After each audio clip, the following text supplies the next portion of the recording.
Halo pemirsa, apa kabar semuanya? Balik lagi channel Matera sama Mama. Dan saya Hera. Kali ini, weekend ini kita nggak kemana-mana. Jadi kita mau ngobrol sama kalian. Topiknya apa nih?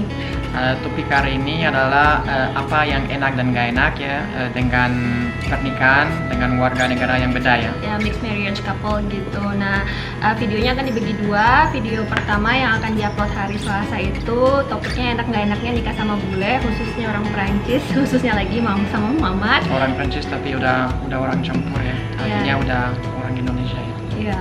Dan hari Jumat gilirannya Mamat yang ngobrolin. Ya, jadi apa yang enak dan gak enak kalau ada ya nikah sama orang Indonesia ya. Ya gitu. Dan hari Selasa ini kita alhamdulillah sudah melalui ulang tahun pernikahan yang kedua. kedua ya. Jadi total kami bersama itu 6 tahun dari 2011. 6 tahun kurang lebih ya. Jadi ini pengalaman kami aja, kita share pengalaman yang kami rasakan ya. Mungkin berbeda dengan pasangan lainnya. Jadi mungkin bisa juga buat perbandingan, kita nggak tahu. Bagi kalian yang pengen share juga bisa share nantinya di kolom komen ya. Dan kami gak mau judgmental aja ya, itu menurut kami aja. Kalau kalian ada pikiran yang lain ya terserah aja. Ya, dan aku juga nggak tahu apa yang dia pikirin karena kami nggak share apa yang harus kita ceritain hari ini di video ini ya. Sebelum kami bikin itu video yang ini, saya tanya, apa yang kamu pikir ya, karena itu susah ya cari ide ya. Tapi dia kamu share tadi. Ya, surprise. Langsung live. Jadi bisa langsung lihat reaksinya seperti apa. Oke, lanjut aja langsung ke nggak enaknya dulu ya, pahit-pahitnya dulu. Kalau nggak ada mungkin kan? Ya, sejujurnya waktu aku mikirin, kan kita mau share nih masing-masing 5. Waktu aku mau mikirin, aku pikir banyakan gak enaknya nih. Ternyata pas aku nulis, ternyata banyakan enaknya ya. Yang gak enaknya yang terakhir aku susah nyarinya. Poin kelima aku susah nyarinya, tapi akhirnya dapat juga. Mungkin dia dadain kali. Silakan. Ya udah, mulai aja langsung. Nggak enaknya yang pertama adalah ribet waktu ngurus dokumen pernikahan. Karena kalau mungkin sesama warga negara Indonesia kita hanya perlu ke KUA atau ke catatan sipil ya, tapi kalau untuk kami harus ke kedutaan, harus bikin surat single untuk Mamat yang harus diumumkan selama 10 hari. Pokoknya dokumennya tuh panjang dan harus ditranslasi, diterjemahkan, dan itu perlu biaya. Ini yang gak enak ya? Ini ya yang gak enaknya, poin pertama. Jadi ribet untuk ngurus dokumen, dan keribetan ini pasti akan berlanjut ketika mau mudik, harus ngurus visa, dokumennya. Kemudian ketika punya anak juga harus ngurus dokumen yang berbeda karena mungkin perlu 2 paspor dan lain sebagainya ya. Tapi mungkin lebih ribut lagi kalau negara yang lainnya. Soalnya maksudku itu karena negara Prancis lumayan negara terbuka ya, dan lumayan negara ya, kalau mau mereka itu udah mau double nationality ya, seperti negara Prancis, tapi negara yang lain nggak mau. Bisa, ya. Jadi ya tetap ribut ya, tapi ribet tetap ribet ya. Saya setuju, tapi mungkin kalau negara lain mungkin lebih ribet lagi ya. Tapi Prancis ya, selama kita dokumennya siap itu udah tinggal nunggu aja sih gitu. Cuman ya pastinya lebih ribet timbang nikah sama orang Indonesia sendiri ya, gitu. Dan aku nggak pernah nikah sama orang lain, jadi sebenarnya aku nggak bisa membandingkan ya. Ini cuma pengalaman aku waktu kemarin ngurus pernikahan, itu prosesnya panjang banget sampai akhirnya kita punya buku keluarga, livre de famille, itu kita harus nunggu 3 bulan ya. Dan itu perlu biaya juga. Jadi nomor 2-nya mahal. Mahal dalam artian ketika mudik. Nah, kalau mudik karena mudiknya ke Perancis, terus di sana kita biasanya sebulan itu pasti biaya hidupnya juga lebih mahal daripada selama di Indonesia ya, jadi pasti mahal. Kalau dibandingkan Jakarta ya. Ya, kalau mudik ke Tergantung kotanya juga ya, soalnya di Prancis ada kota yang mahal ya, seperti Paris, seperti kota yang besar ya. Kalau kami tinggal di kota yang kecil ya pasti jauh lebih murah, tapi gak ada apa-apa di sana ya. Jadi kalau mau liburan atau kalau ya, saya setuju itu lebih mahal pasti. Ya, lebih mahal gitu. Itu poin yang kedua. Terus ini poin yang ketiga, ketika biasanya kan kalau saya ke tempatnya Mama tuh lagi libur bulan Desember libur Natal dan tahun baru, jadi bisa ngambil 1 bulan cuti ya. Dan itu biasanya pasti ada acara keluarga. Kita pasti itu sebulan itu hanya untuk keluarga, like 2 minggu untuk keluarga dari pihak ibu dan 2 minggu dari pihak mertua laki-laki ya. Dan itu biasanya saya kalau sudah mereka tuh mulai makan malam biasanya dari jam 7 tuh namanya apero. Itu cuman ngobrol-ngobrol singkat sambil nyemil ya. Baru tuh mulai makannya tuh biasanya jam 9 ke atas, setengah 10 sampai jam paling cepet jam 1, paling sering tuh jam 2, setengah 3. Nah biasanya tuh saya itu cuman bisa ngikutin itu sampai jam 11. Lewat dari jam 11 tuh udah roaming total, nggak ngerti apa yang dibahas, nggak bisa ngasih pendapat, nggak bisa. Jadi itu masalah mungkin language barrier juga culture barrier ya. Biasanya kan kalau di Indonesia palingan sering ya sampai jam 11 sudah selesai, ini sampai jam 2, setengah 3. Itu tuh yang buat saya shock banget ya. Jadi kayak lama banget sih. Lama banget nih acaranya, nggak selesai-selesai gitu. Tapi kalau mau soalnya itu ini tradisi negara Prancis ya, itu kalau hari Natal atau itu dekat hari Natal kami suka itu berkumpul semua keluarga ya di satu tempat dan yang ngobrol sama makan dari pagi sampai malam ya. Saya setuju ya, memang nggak banget. Lama tapi banget. kalau mau dibandingkan dengan acara yang mirip itu di Indonesia adalah Lebaran ya. Kalau di Lebaran kurang lebih sama kan, itu Ya. kita ke semua keluarga itu mulai dari pagi sampai malam itu, jadi stop sebentar itu di satu keluarga makan, nah lanjut ke keluarga yang lain makan lagi. Iya. Tadi kurang lebih sama, tapi mungkin ya Nggak selarut. Kalau di Perancis sampai larut gitu. Dan aku kan kalau makan nggak bisa telat ya, bukan nggak bisa telat sih, menurutku setengah 10 itu udah telat buat makan malam. Jadinya kadang itu ya kelamaan. ya Mungkin ini akan berbeda dengan yang nikah dengan bule dari negara lain ya. Tapi kalau di Prancis, terutama di budaya di keluarganya Mamat, kayak gitu sih.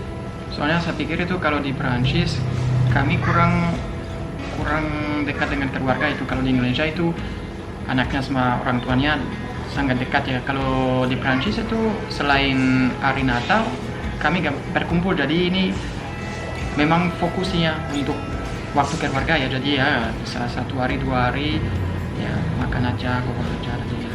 Kalau orang dari negara yang lain ya saya rasa terlalu lama, tapi untuk kami lah ya biasa aja lah, menikmati. Iya sih, makanannya enak, minumannya selalu, tapi karena aku juga nggak ini ya, nggak kurang menikmati sih. Tapi mungkin kalau sudah makin lama makin sering jadi terbiasa ya. Kalau sudah biasa ya udah. Ya. Yang keempat adalah masalah komunikasi gitu. Jadi walaupun kami berdua bisa 3 bahasa, Ketika siapa ya? bisa 3 bahasa, like bahasa Indonesia, bahasa Inggris, sama bahasa Prancis. Walaupun bahasa Prancisku kurang, tapi untuk tetap berkomunikasi, dia bisa paham maksudku, aku bisa paham maksudnya, tuh kita harus benar-benar kerja keras ya untuk bisa saling berkomunikasi, nggak hanya superficial aja. Dalam artian kita kalau ngomong tuh harus yakin, harus menggunakan berbagai macam bahasa supaya apa yang kita sampaikan tuh dia ngerti gitu. Ya soalnya cara pikir beda juga ya. Ya. Ya mungkin ya, karena soalnya itu dua negara ini beda banget ya. Kultur, masyarakat, semuanya itu beda banget ya. Jadi kalau walaupun kami bisa bicara dengan satu bahasa yang sama ya, tetap susah ya, karena ya cara mikir tetap beda sih. Gitu. Ya jadi mungkin juga sama orang Indonesia juga tetap harus, kalau emang malas berkomunikasi jadi malas, jadi nggak dapet maksudnya. Tapi kalau sama orang asing ya harus lebih kerja keras. Walaupun saya sangat coba ya, saya sangat coba mengerti, tapi kadang-kadang gitu ya cara pikir beda aja. Ya. Susah sih. Yang terakhir, yang kelima itu harus terus update tentang hukum. Dalam artian contohnya ketika kita nikah harus punya prenuptial, hukum agraria, dan sekarang udah update nggak perlu lagi prenuptial. Maksudnya setelah nikah tetap bisa pakai postnuptial.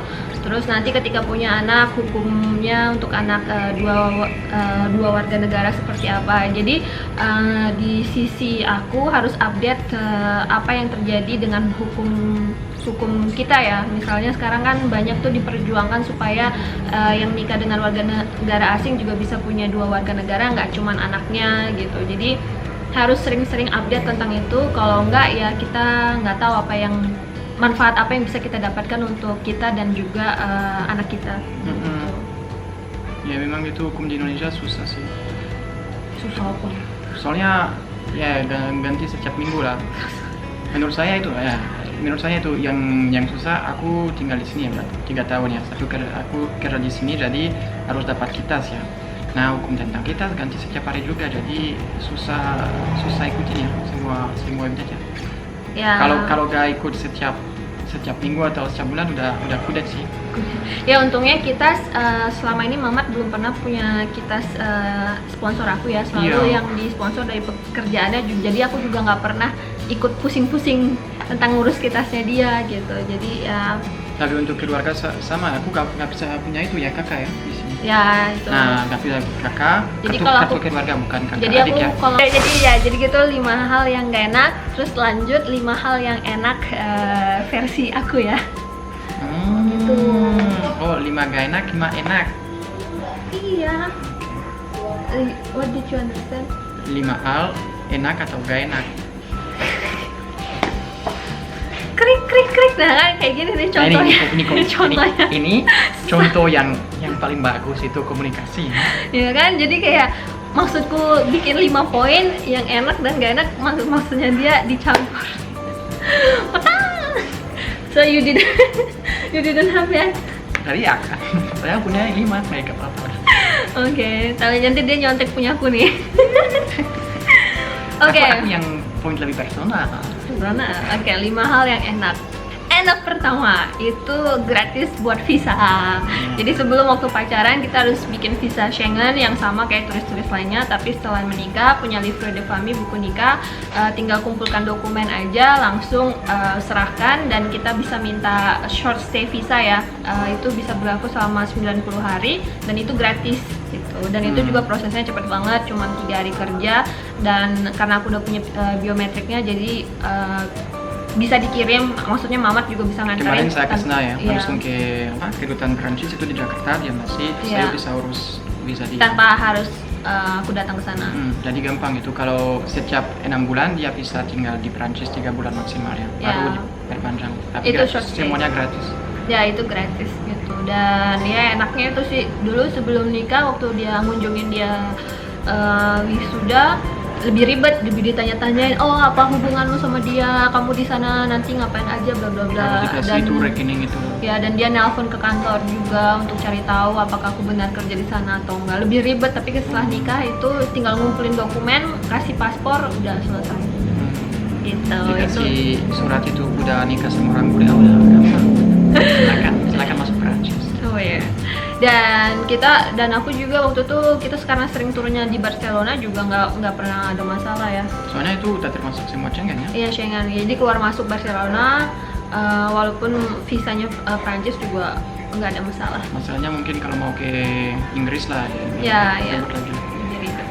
Itu terus yang kedua itu punya keluarga kedua dan mertua, dalam artian ke bapak mamanya Mamat itu orangnya gaul. Kalau kita mungkin bilangnya gaul ya, kalau mereka tuh kayak kita tuh sama gitu. Jadi aku manggil mereka nggak harus pakai kalau di sini kan kita harus ibu mertua, bapak mertua. Kalau di sana kita panggil nama aja, Philip, Marifon gitu.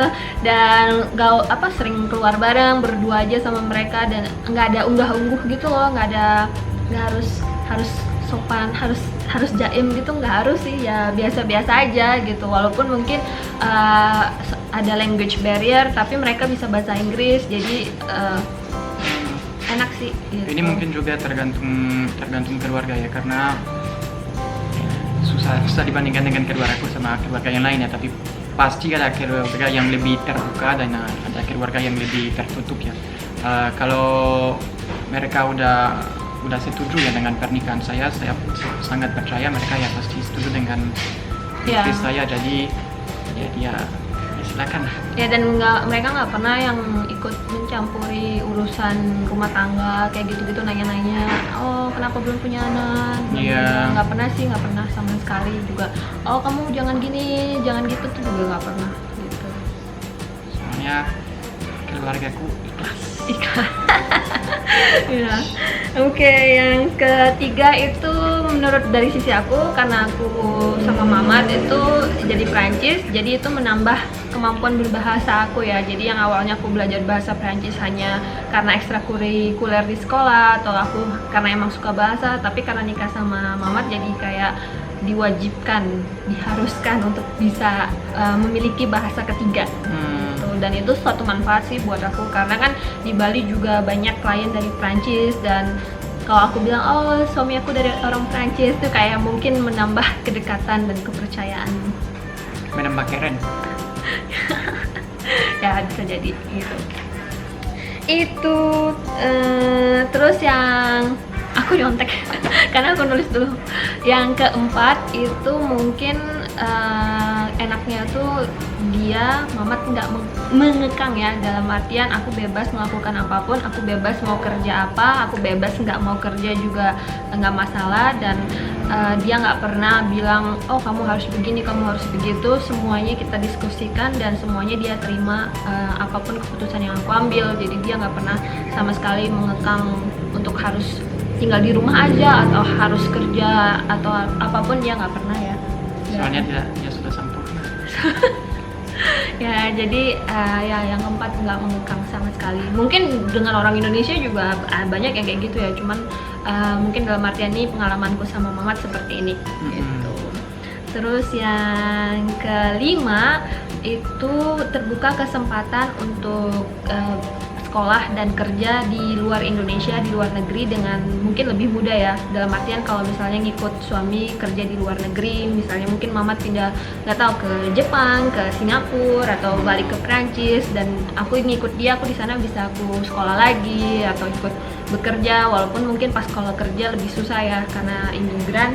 Jadi tapi kesempatan itu ada gitu, daripada mungkin nikah sama orang Indonesia bisa ikut suaminya ke sekolah, atau juga terbuka kesempatan tapi mungkin kesempatannya lebih besar ketika menikah dengan yang warga negara berbeda, dan ada mungkin kalau punya niat ganti warga negara juga bisa ya kayak gitu.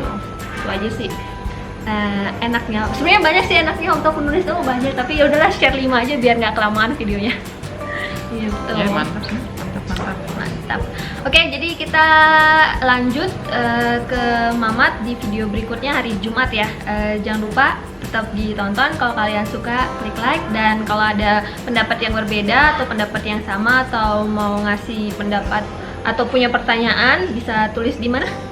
Tulis di komen. Dan juga kalau kalian punya contoh yang lain ya, silakan itu share tadi.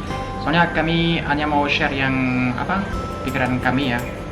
Nanti terserah kalian lah. Ya, sampai jumpa dan jangan lupa subscribe serta bunyikan lonceng notifikasi di channel Matera. Dadah.